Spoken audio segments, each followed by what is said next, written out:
본당 믿음 그리고 현장 믿음이라는 제목으로 하나님의 말씀 증거하겠습니다. 예전에 봤던 영화 가운데 하나가 동막골이라고 하는 그런 영화가 하나 있었는데요. 그때 이제 청년들과 같이 봤던 기억이 납니다. 그 내용 중에 어떤 장면이 있는가 하면 이 미군 비행기 하나가 전투기 하나가 추락을 했습니다. 평화로운 마을에. 그 외국인이니까 누구 하나라도 영어를 좀 해야 되겠는데 그 동네에 그나마 좀 배운 그러한 선생이 영어책 하나 들고 가지고 대화를 시도했습니다. 그래서 책을 딱 꺼내 펼쳐들고 How are you? 이렇게 물었습니다. 그랬더니 그 미군이 아프니까 뭐라고 막 샬라샬라 한 겁니다. 그랬더니 이 양반이 고개를 캬웃거리면서 이상하네. 분명 책에는 How are you? 그러면 Fine, thank you, and you 그래야 되는데 그런 말 안 하고 이상한 말 하니까 저 사람 이상하다고. 책이라고 하는 것이 모든 걸 다 담을 수 없기 때문에 책만 가지고서는 한계가 있는 거죠. 무슨 일에든 연습용이 있고 또 실전에 쓰는 것이 있습니다.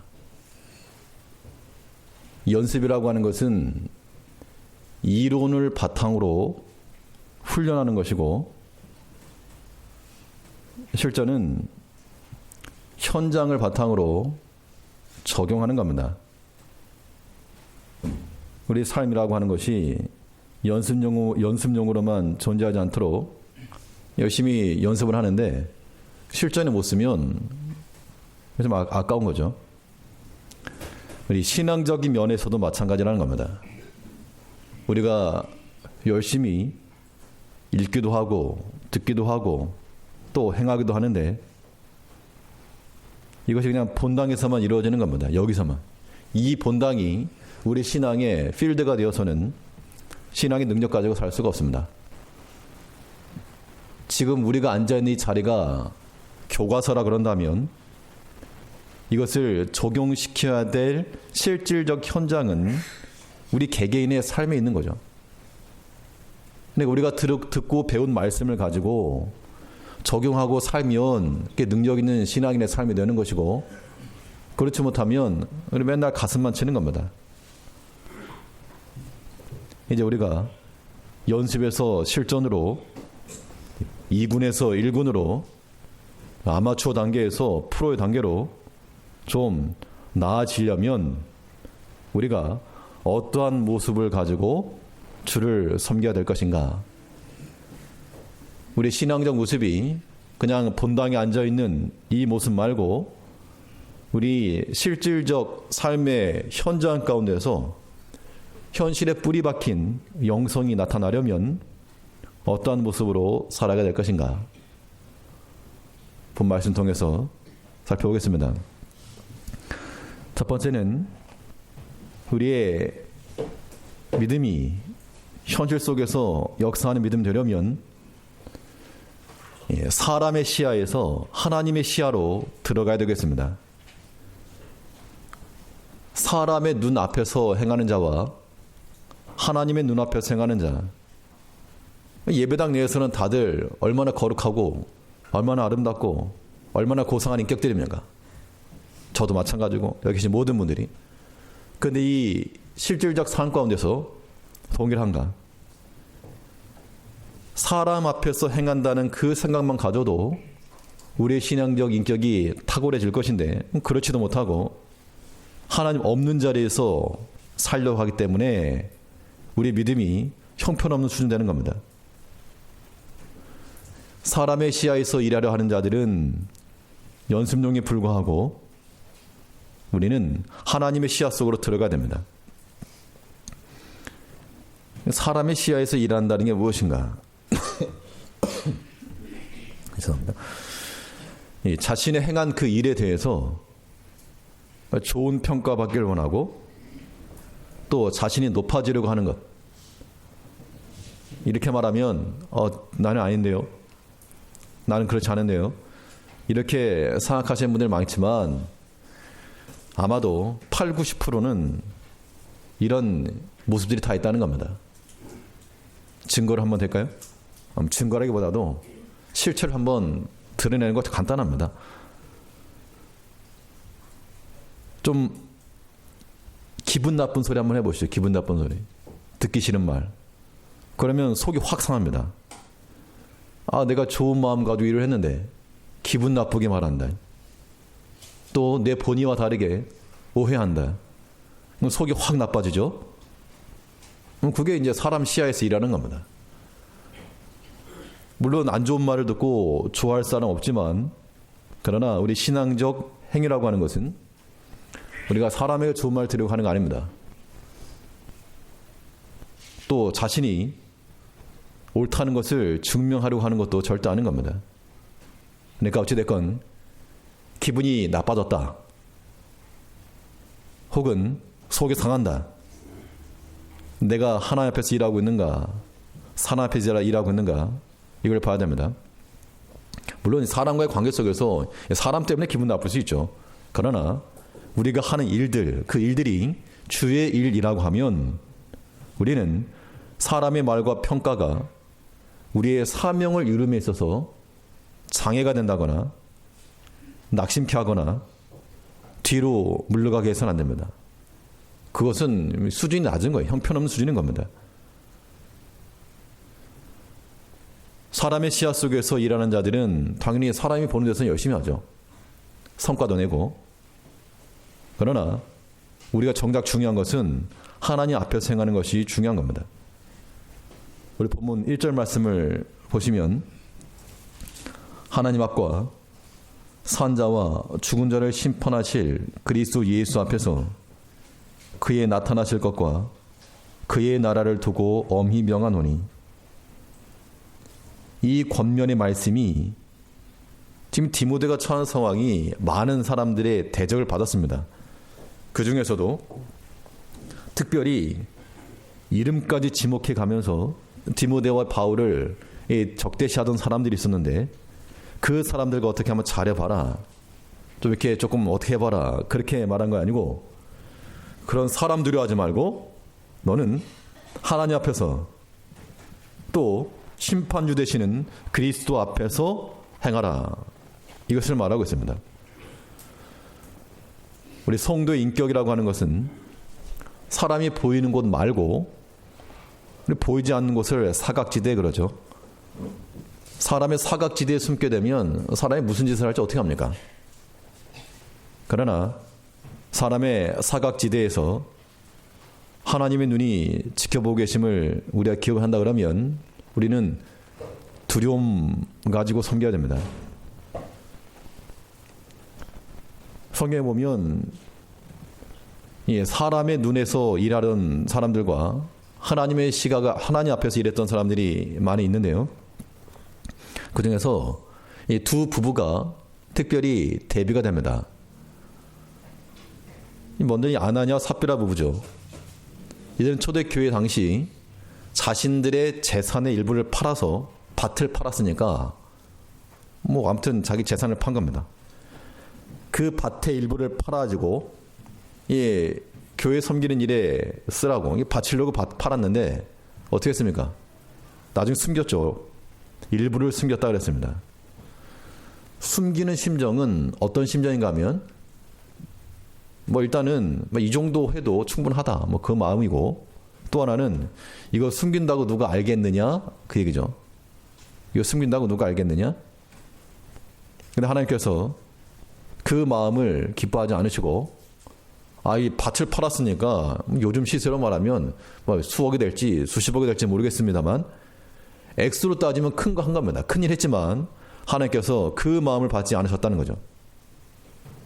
혹시나 우리 가운데 이런 마음을 가지고 계시다 그러면 우리는 회개해야 됩니다. 1차적으로는 뭐 요만하면 됐지, 그 마음 하나. 더 심각한 것은 누가 알겠냐, 감추면 누가 알겠냐. 모르죠, 직접 말 안 하면. 근데 우리가 다 알지 않습니까? 직접 말 안 해도 돌아 다 아시잖아요. 그러니까 사람들도 그러한데 하나님께서 모르실 리 없습니다. 사람에서 시각에서 일하지 말고 뭐 숨기려거나 감추려거나 그런 건 버리고 우리가 하나 앞에서 진실하고 항상 공평하게 의를 행할 줄 아는 그런 모습을 져야 됩니다. 또 한편으로 이번엔 좋은 예가 되는 부부가 나오는데요. 브리스길라와 아굴라 부부입니다. 이 부부는 이 원래 사업을 하던 사람들이었는데 본토에서 추방을 당하고 그래서 바울을 만났습니다. 그리고 이제 그들이 고린도 지역에서 아볼로라고 하는 그런 사람과 함께 이 사역을 동역을 했는데 이 아볼로가 학문에는 조금 탁월했습니다. 알렉산드리아 학파에서 학문적으로는 탁월했는데 이 구약적 지식은 뛰어났지만 이 예수님과 관련한 이 성령에 관한 이런 부분이 없었습니다.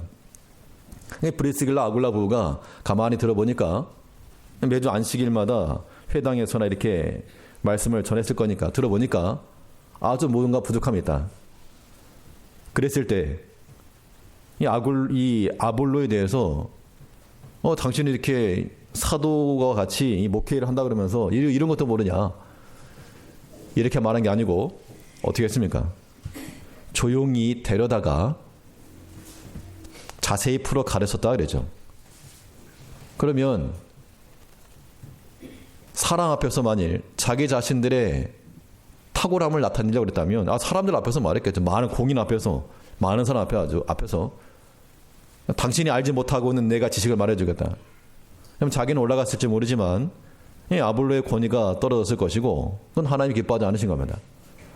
근데 이 부부가 지혜롭게 아볼로를 따로 데려다가 더 자세히 가르쳐 준 겁니다. 그러니까 이게 아름다운 거죠.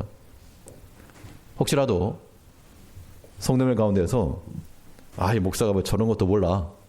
혹시 그런 생각을 하시는 분이 계시면 막 대놓고 말씀하지 마시고 조용히 불러다가 일단 밥도 사 먹여가면서 조근조근 말씀하시면 충분히 알아들으니까 근데 저한테 말해야 될 것을 사람들한테 말하면 안 돼요. 물론 그러신 분은 안 계시겠지만 목사가 왜 저런데 이런 말을 부족한 게 있으면 저를 불러다가 밥을 사 먹여가며 조금조금 말씀하셔야지 엉뚱한 사람한테 말하면 이게 사람 앞에서 행하는 겁니다. 그 본의와 목적 자체가 잘못된 거죠. 우리는 무슨 일이건 하나님 앞에서 행할 줄 아는 그런 모습을 가져야 됩니다. 그러니까 하나님의 눈앞에서 행하는 자들은 어느 곳에서나 하나님 어디나 계시니까 어느 곳에서나 믿음으로 주의를 세워나가는 겁니다.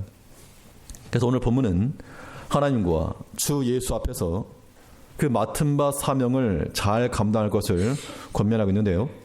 우리 1절 말씀 다시 보니까 하나님 앞과 산자와 죽은 자를 심판하실 그리스도 예수 앞에서 그의 나타나실 것과 그의 나라를 두고 엄히 명하노니 엄중한 명령을 주었습니다.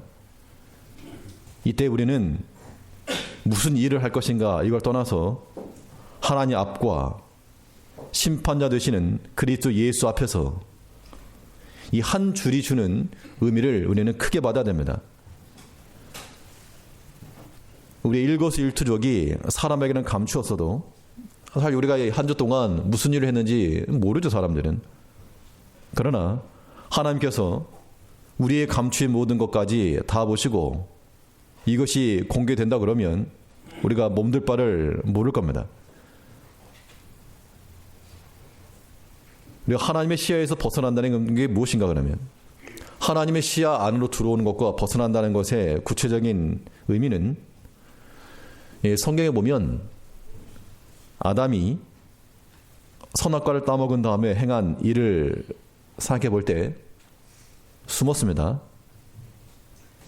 이거는 하나님의 시각에서 벗어나겠다 그 이야기입니다. 즉 그가 죄를 범한 이후 하나님으로부터 숨으려고 그랬는데 우리가 하나님의 시에서 벗어난다는 것은 죄를 범하는 경우입니다. 그래서 우리가 죄를 범하지 말아야 할 이유가 거기 있는 거죠. 하나님은 빛이라 그랬습니다.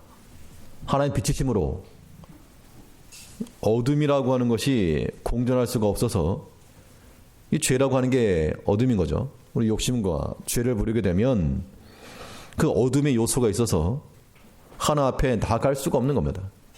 눈이 부셔가지고 숨는 거죠. 우리가 하나님의 이 시야 안에서 하나님 앞에서 살아가려고 하는 전 존재들은 항상 우리 빛 가운데 빛의 아들들답게 살아가야 되겠습니다. 그러니까 이게 빛 가운데 거한다는 것은 우리 간단하게 테스트할 수가 있어요. 이것이 공개되었을 때 부끄러운 것이다. 이게 공개되면 부끄럽다.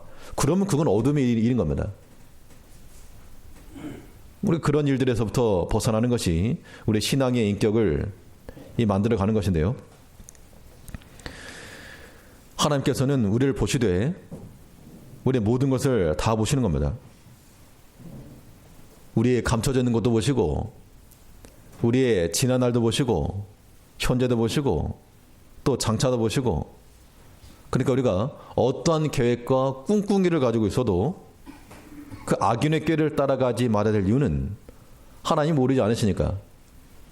잘못된 그 꾀를 가만 내버려 두실 하나님이 아니십니다. 사랑하는 부모가 그 자녀들이 악한 꾀를 가지고 있는데 알고도 가만히 냅둔다 그러면 이거 망치는 길이죠. 때로는 자녀들의 눈물이 나더라도 이거 바로 고쳐내는 것이 사랑의 증표입니다. 우리가 세상 가운데 거하고 죄를 범하고 욕심이 싹을 틔우면 하나님께서 우리를 사랑하시기 때문에 가만 안 두시는 겁니다. 어떤 형태로든 우리에게 표시를 더하셔서 깨닫고 돌이켜라. 우리가 모든 일 가운데서 믿음으로 생각을 하고 믿음에서 판단을 하고 그래서 악한 길은 피하고 의의 선한 길로 걸어가야 됩니다. 그러니까 빛이 있어도 빛 가운데 사는 사람이고 어둠 가운데 사는 사람이 있을 수가 있습니다. 무슨 의미인가 하면 빛을 마주하고 서 있으면 빛 가운데 가는 거지만 등지고 서 있으면요 이 그림자가 길게 쓰는 겁니다. 우리가 하나님 앞에 나간다 할 때는 하나님을 마주보고 나가야지 등지고 서 있어서는 안 될 것을 말하고 있습니다. 우리가 근데 그럴 때가 많아요. 다들 여기 계신 분들은 그래도 신앙 고백이 있고 하나님을 섬기는 백성들인데 하나님을 향해서 마주 나가지 못하고 돌아서 있는 거. 무슨 삐쟁이처럼 돌아서 가지고 주께서 오라 해도 가지 않고 보라 해도 보지도 않고 뒤돌아서 있는 겁니다. 그것이 하나님의 시야에서 벗어나는 것이요 어둠 가운데 속하는 것인데 하나님께서 그냥 놔두시지 않는다는 겁니다. 깨닫고 돌이켜서 이제 우리 삶 가운데서는 어두움에 속한 것이 조금도 없이 온전한 밝음 가운데, 신앙적 측면만이 아니고 우리 실질적 삶에서도 좀 밝은 모습이 있으면 좋을 것 같습니다. 이렇게 뵈면 다들 이렇게 심각한 얼굴들로 계시는데 그러지 마시고 주 안에서 평안한 마음, 밝은 마음 가지고 누가 보더라도 옆에 있는 성도들과 함께 있을 때 밝은 모습, 또 좋은 말 해서 우리가 서로 믿음으로 위로해주고 권면해주고 이 밝음 가운데 거하는 우리가 되어야 됩니다. 우리 신앙이라고 하는 것이 여기서 그치지 않고 하나님 앞에서 우리 현장, 삶의 현장 가운데서 적용되려면 이제 하나님의 시야 가운데 하나님 앞과 그리스도 예수 앞에서 그의 엄중하신 명령 붙들고 그 앞에서 살아갈 줄 아는 저희 성도님들 되시기 바라겠습니다. 두 번째로 생각해 볼 수 있는 것은 연습에서 실전으로 2군에서 1군, 본당에서 현장으로 뛰쳐나갈 수 있는 방편이라고 하는 것은 말의 행동에서 행동의 말로 변화가 되어야 되겠습니다. 말의 행동이라고 하는 것은 말로 하는 거, 말로 행하는 거, 말로 그냥 세계 통일도 하는 겁니다. 그러나 우리의 현장 가운데 적용되고 능력을 나타내는 믿음이 되려면 말로서만 행동하는 게 아니고 행동으로 말할 줄 아는 그러한 실력들이 있어야 되겠습니다. 연습용에 머무는 자들은 말로서만 한다 그랬죠. 그래서 그들이 비록 교훈을 찾고 스승을 구할지라도 그 목적이 전부 다 자기를 위한 겁니다. 자기를 위한 교훈, 자기의 귀를 채워줄 스승, 이런 걸 찾는다 그랬죠. 그래서 3절 말씀을 보니까 때가 이르리니 사람이 바른 교훈을 받지 아니하며 귀가 가려워서 자기의 사욕을 지칠 스승을 많이 두고 또 그 귀를 진리에서 돌이켜 허탄한 이야기를 노출이라. 배우는 것도 있고 듣는 것도 있고 하는데 그런 것들 전부 다 자기 귀를 채우고 자기 입을 채우고 해서 자기를 변화하고 드러내는데 사용되는 것이다. 그 이야기인 겁니다. 이 말이 더 빠른 자들은 이 말이라고 하는 게 자신을 변호하는 데 가게 돼 있죠. 자신을 변호하는 데 민첩하고 또 핑계와 변명이 일상화되어 있고 이런 믿음의 상태이기 때문에 써먹지 못하는 겁니다. 우리가 좋은 비싼 값을 주고 물건을 샀어도 이게 망가지고 상해버리면 못 쓰는 것과 똑같은 것인데 우리에게는 이 그리스도의 피로써 받은 믿음이 있음에도 불구하고 이 믿음이 행동하지 못하고 말만 무성하게 되면 이거는 약한 겁니다. 그러면 실전에서 쓰이는 믿음이라고 하는 것은 무엇인가? 말로만 행동하는 것이 아니고 행함으로써 말하는 것인데요. 말 그대로 이 믿음의 실력을 나타내는 겁니다. 행동으로 말한다는 게 무엇인가? 행동으로 말하는 자들의 그 특징들에 대해서 오늘 본문에서 7가지를 말하고 있습니다. 이건 이제 말씀 전하는 디모데와 같은 말씀 전하는 자에게 대한 명령이긴 하지만 이 디모데만이 아니고 우리 모든 성도들에게 주시는 공통으로 적용할 수 있는 그런 말씀입니다. 먼저 행동으로 말하려면 때를 타서 행동할 것을 명하고 있습니다. 2절을 보니까 너는 말씀을 전파하라. 때를 얻든지 못 얻든지 항상 힘쓰라. 먼저는 때를 얻든지 못 얻든지 때를 타서 행동해야 될 것을 말하고 있습니다. 자, 때라고 하는 것을 말할 때는 우리 동전이 양면과도 같습니다. 어떤 경우는 때를 기다려야 될 때가 있고 기다리는 때가 있고 어떤 경우에는 나서야 될 때가 있다 그 이야기입니다. 그럼 그 기준이 어디냐? 경계가 어디냐? 이게 이제 상당히 민감한데 이거를 찾아내는 것이 실력인 겁니다. 기다리는 때라고 하는 것은 뭐 성경상에서 보면 다윗이 기름을 받았지만 사무엘로부터 기름 받았지만 여전히 목동으로 양을 치는 그런 자였습니다.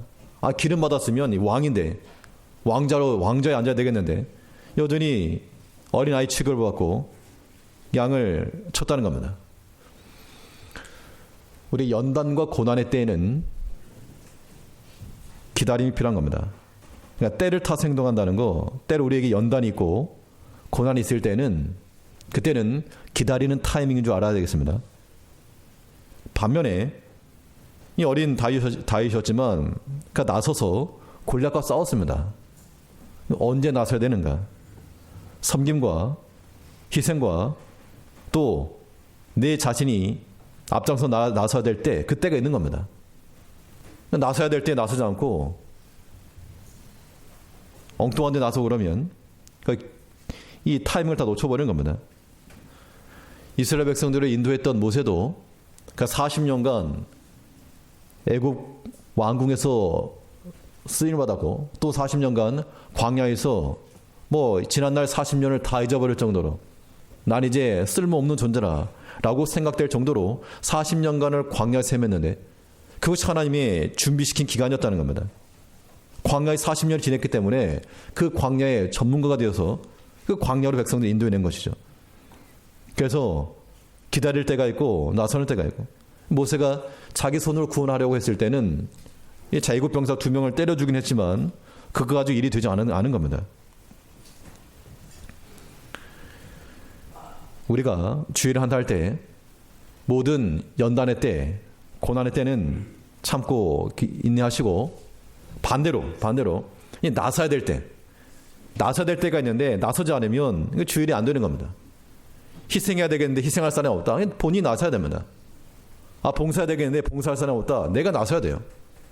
여기 계신 모든 분들은 대부분 연단과 훈련의 때는 아마 많이 지나셨으니까 이제 나서서 하셔야 할 때면 나서서 좀 희생하고 섬기고 봉사하고 그래야 되겠는데 여전히 그냥 앉아만 계시면 어떡합니까? 안 됩니다.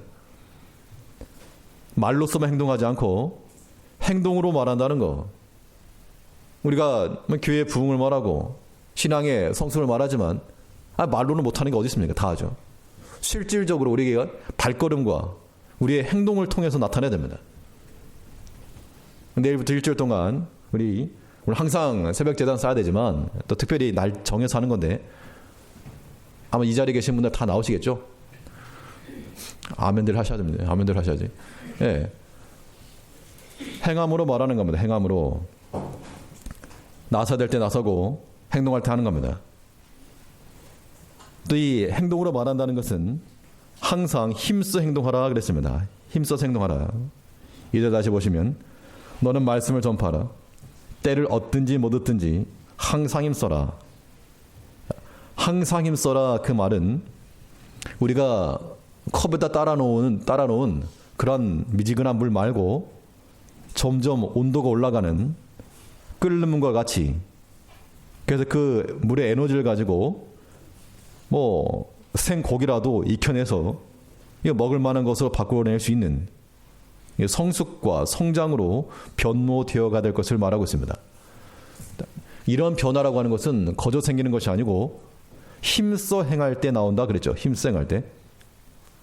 우리가 머리로 알고 있는 것만 가지고 판단치 마시고 행하자는 겁니다. 힘써. 연말이 다가오게 되면 우리가 1년간에 개인적으로도 결산도 하시겠고 또 우리가 내년을 기대하는 마음으로 무엇인가를 준비할 것이기도 한데 우리가 어떤 일이건 주일에 행할 때 항상 힘쓰는 자들 되어야 되겠습니다. 네, 끝났으니까 끝이다. 그러지 마시고 항상 힘써라. 사람에게나 1년, 2년이지 하나 앞에서 1년, 2년이 어디 있습니까?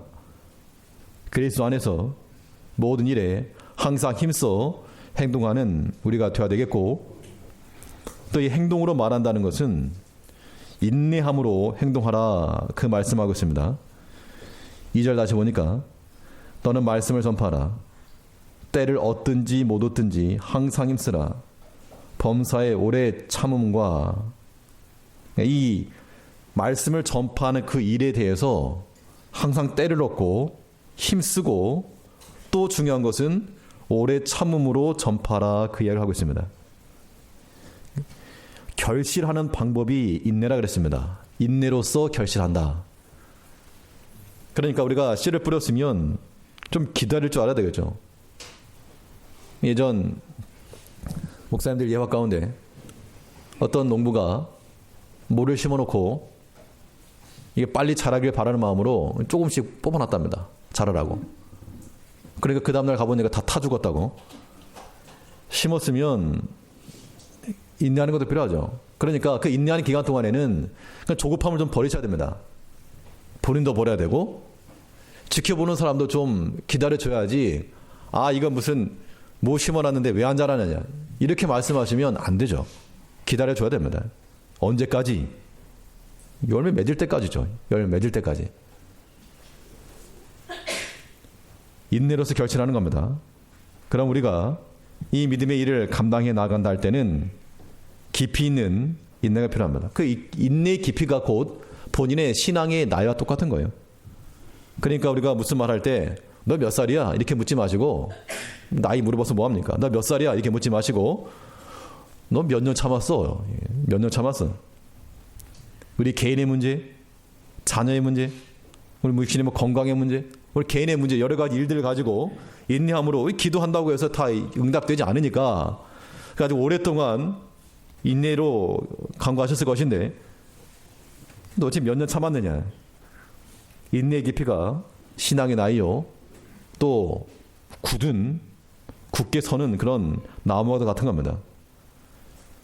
우리가 주 앞에서 행동으로 말하려는 그런 능력을 나타낸다는 것은 모든 것에 대해서 조급함 버리고 인내로서 좀 기다릴 줄 알고 약한 모습 보여도 좀 기다릴 줄 알아야지 변화가 되는 것은 한순간입니다. 한순간에 변하는 겁니다. 아이들이 자랄 때도 어느 순간에 커 보이지만 매일같이 항상 어린아이죠. 어느 순간 보면 커 보인다는 겁니다. 이것이 성장입니다. 그러니까 눈에 보이지 않아도 성장하고 있다. 그렇게 판단하시고 교회도 마찬가지입니다. 뭐 그대 이름 같지만 걔도 지금 잘하고 있다 이렇게 생각하셔야 됩니다. 물을 주면 그 깊은 데까지 내려가야죠.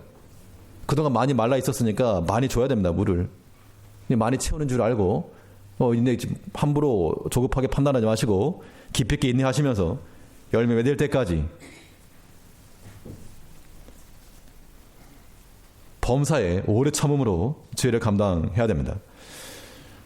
또 행동으로 말한다는 것은 가르치고 가르침 받으며 행동해야 될 것을 말하고 있습니다. 단지 가르치는 것만 아니고 가르침도 받아야 됩니다. 우리 2절 다시 보시면 너는 말씀을 전파하라. 때를 얻든지 못 얻든지 항상 힘쓰라. 범사에 오래 참음과 가르침으로.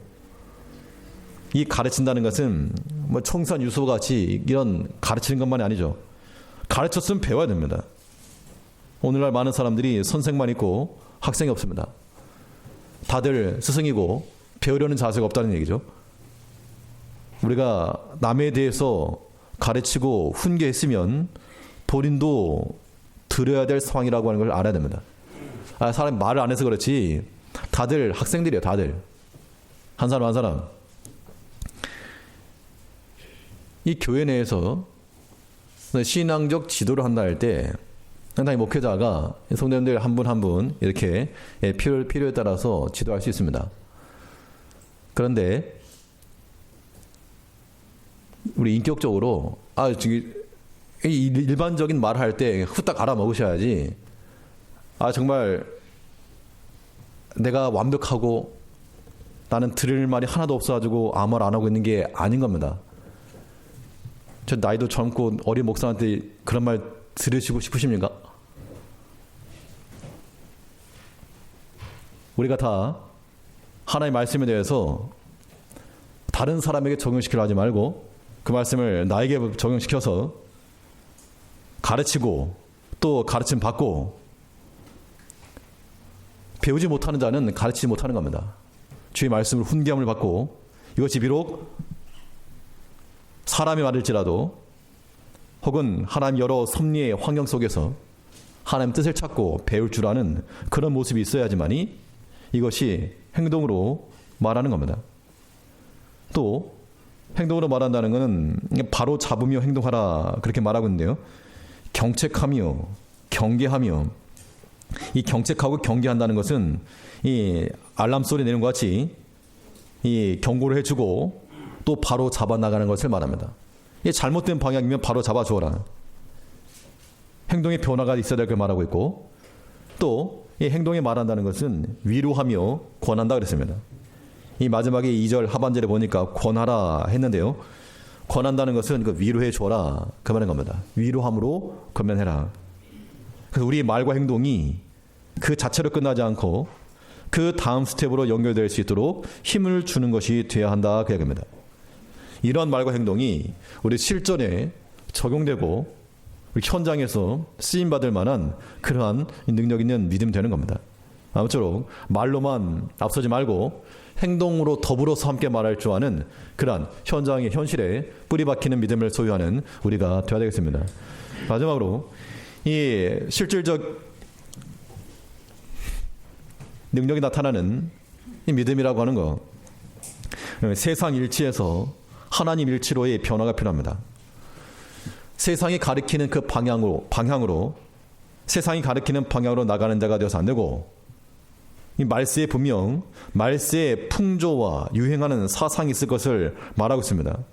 3절과 4절을 보니까 때가 이르리니 사람이 바른 교훈을 받지 아니하며 귀가 가려워서 자기의 사욕을 늦출 스승을 많이 두고 또 그 길을 진리에서 돌이켜 허탄한 이야기를 놓치리라.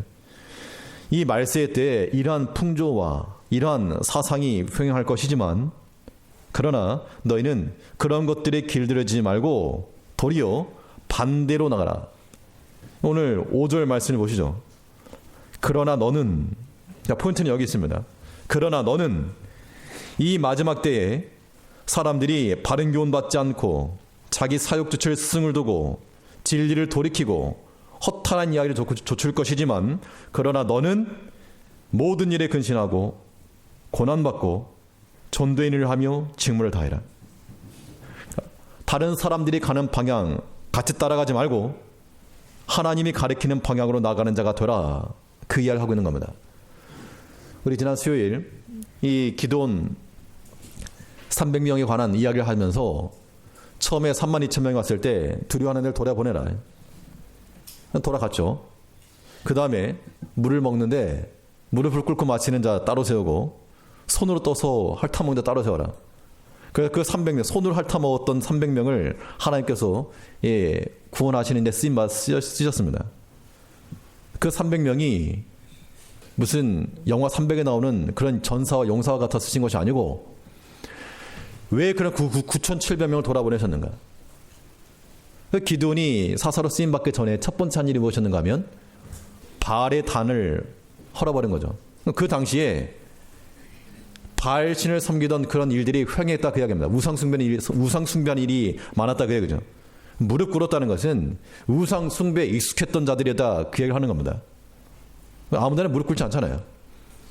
산당에 가가지고 바알신당 앞에 가가지고 무릎 꿇던 그 자들은 하나님께 돌려보내시고, 굳이 꼿꼿하게 서서 손으로 움켜 물을 마시던 그들을 통해서 하나님이 역사하신 건데, 다수가 비록 그러할지라도 세상 일치 따라가지 말고 우리는 하나님 일치, 말씀과 일치되어서 그 거룩함 가운데 나가는 그런 백성들이 될 때 그 사람들의 믿음이 현장에서도 적용된다 그 이야기입니다.